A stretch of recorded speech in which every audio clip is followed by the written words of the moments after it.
নমস্কাৰ। এই মুহূৰ্তৰ ৰেচন কাৰ্ডৰ পৰা আৰম্ভ কৰি অসমৰ লাখ লাখ মহিলাসকললৈ কেইখনমান গুৰুত্বপূৰ্ণ খবৰ প্ৰদান কৰি তো যিসকল মানুহে ভিডিঅ'টোত ক্লিক কৰিছে অনুগ্ৰহ কৰি ভিডিঅ'টো স্কিপ নকৰি প্ৰথম শেষলৈ চাই থাকিব, কিয়নো আপোনালোকৰ নাম যদি ৰেচন কাৰ্ডত অন্তৰ্ভুক্ত হৈ আছে তেন্তে অতি শীঘ্ৰেই কৰিব লাগিব এইখন গুৰুত্বপূৰ্ণ কাম। কি কাম কৰিব লাগিব সবিস্তাৰে জানিব বিচাৰিলে অনুগ্ৰহ কৰি ভিডিঅ'টো স্কিপ নকৰি প্ৰথম শেষলৈ চাই থাকিব। লগতে মোৰ চেনেলত নতুন হলে প্লিজ চেনেলটো সাবস্ক্ৰাইব কৰি মোৰ লগত থাকিব।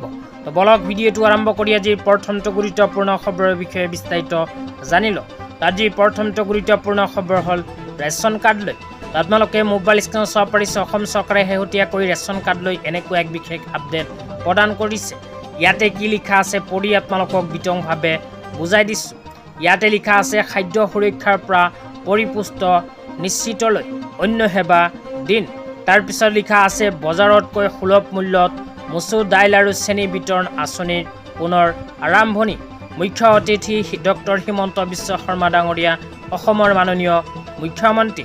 তাৰিখ 10 আগষ্ট 2026। তো যিসকল মানুহৰ নাম ৰেচন কাৰ্ডত অন্তৰ্ভুক্ত হৈ আছে সেইসকল মানুহক অসম চৰকাৰে আকৌ নতুনকৈ ৰেচন কাৰ্ডৰ সহায়ত মচুৰ দাইল আৰু চেনি প্ৰদানৰ কাম আৰম্ভ কৰিলে। তো নিৰ্বাচনৰ পিছত এইবোৰ বস্তু প্ৰদান কৰা নাছিল। তো আপোনালোকৰ নাম যদি ৰেচন কাৰ্ডত অন্তৰ্ভুক্ত হৈ আছে তেন্তে মাত্ৰ 100 টকাতে আপোনালোকে 1 কেজিকৈ মচুৰৰ দালি আৰু 1 কেজিকৈ চেনি লাভ কৰিব পাৰিব। তো যিসকল মানুহৰ নাম ৰেচন কাৰ্ডত অন্তৰ্ভুক্ত হৈ আছে সেইসকল মানুহৰ বাবে এই আঁচনিখন অসম চৰকাৰে যোৱা 10 আগষ্ট তাৰিখৰ পৰা আকৌ নতুনকৈ আৰম্ভ কৰিছে। তো আপোনালোকৰ নাম যদি ৰেচন কাৰ্ডত অন্তৰ্ভুক্ত হৈ আছে তেন্তে অতি সোনকালে নিজৰ ৰেচন দোকানীৰ ওচৰত গৈ 100 টকা জমা দি 1 কেজিকৈ মচুৰৰ দালি আৰু 1 কেজিকৈ চেনি লাভ কৰক। তেতিয়া আপোনালোকক দিবলৈ ওলাইছোঁ আজি দ্বিতীয়টো খুবেই গুৰুত্বপূৰ্ণ খবৰ।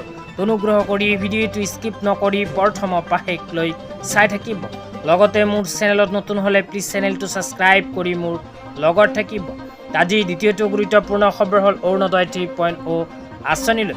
তো যিসকল মহিলাৰ নাম অৰুণোদয় 3.0 আঁচনিত অন্তৰ্ভুক্ত হৈ আছে কিন্তু অৰুণোদয় আঁচনিৰ টকা নিজৰ বেংক একাউণ্টত পোৱা নাই সেইসকল মহিলাই অতি শীঘ্ৰেই কৰক এইখন গুৰুত্বপূৰ্ণ কাম। লগতে যিসকল মহিলাৰ বেংক একাউণ্ট ইনএক্টিভ হৈ আছে, যিসকল মহিলাই নিজৰ বেংক একাউণ্টৰ KYC কৰা নাই সেইসকল মহিলাও নাপাব পাৰে অৰুণোদয় আঁচনিৰ ধন।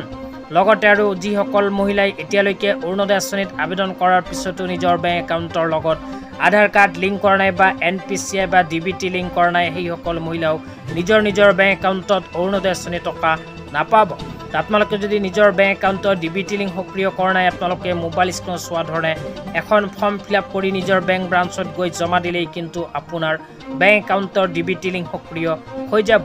আপোনাৰ বেংক একাউণ্টৰ DBT লিংক সক্ৰিয় কৰাৰ পিছতে আপোনাৰ বেংক একাউণ্টত সোমাই যাব অৰুণোদয় আঁচনিৰ ধন। অৰুণোদয় আঁচনিৰ হিতাধিকাৰীসকলে বেংক একাউণ্টত DBT লিংক সক্ৰিয় কৰাটো বাধ্যতামূলক। সেইকাৰণে এই কামটো আপোনালোকে গুৰুত্ব সহকাৰে কৰিব লাগিব। লগতে কোনো মহিলা যদি নিজৰ বেংক একাউণ্টখন ইনএক্টিভ হৈ আছে বা বেংক একাউণ্টৰ KYC কাম সম্পূৰ্ণ কৰা নাছিল সেইসকল মহিলাই বেংক একাউণ্টৰ সমস্যা সমাধান কৰিলে পাব টকা।